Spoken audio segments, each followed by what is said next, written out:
2024 বাবে সৰকাৰি ঘৰৰ বাবে আবেদন চলি আছে কেনেকৈ আবেদন কৰিব আপুনি সবিশেষ জানিব পাৰিব এই ভিডিঅটো আপোনালোকে যদি এতিয়ালৈকে পিএম আৱাজ যোজনাৰ অধীনত সৰকাৰৰ পৰা ঘৰ পোৱা নাই তেন্তে অতি সোনকালে পিএম আৱাজ যোজনা 2024 আবেদন কৰক আপোনালোকে কোড কেনেকৈ কৰিব আৰু কি কি প্ৰমাণপত্ৰ প্ৰয়োজন হ'ব সকলোবোৰ তথ্য আমাৰ তলতীয়া প্ৰবন্ধটোত উল্লেখ কৰা হৈছে জানিবলৈ প্ৰবন্ধটি সম্পূৰ্ণকৈ চাওক পিএম আৱাজ যোজনা কি পিএম আৱাজ যোজনা 2016 চনত আৰম্ভ হৈছিল এই আঁচনিৰ লক্ষ্য হৈছে সকলো দৰিদ্ৰ পৰিয়ালক এটাকৈ পকী ঘৰ নিৰ্মাণ কৰি দিয়া ঘৰসমূহৰ নিম্নতম আকাৰ 25 বৰ্গ মিটাৰ আৰু য'ত পৰিষ্কাৰ পৰিচ্ছন্নতাৰে ৰন্ধা বঢ়াৰ বাবে নিশ্চিত ঠাই থাকিব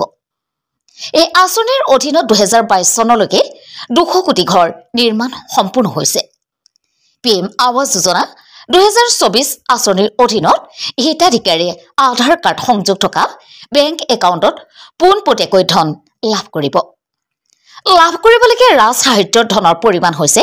1,20,000 টকা পিএম আৱাজ যোজনা 2024 ঘৰ কোনে পাব আবেদন কৰিব পকী ঘৰ থাকিব নালাগিব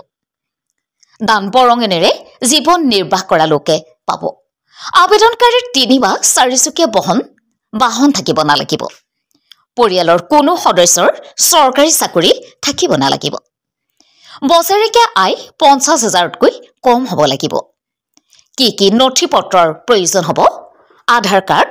হিতাধিকাৰীৰ লগতে পৰিয়ালৰ সকলো সদস্যৰ শপতনামা জব কাৰ্ড বেংক একাউণ্ট স্বচ্ছ ভাৰত মিছনৰ নম্বৰ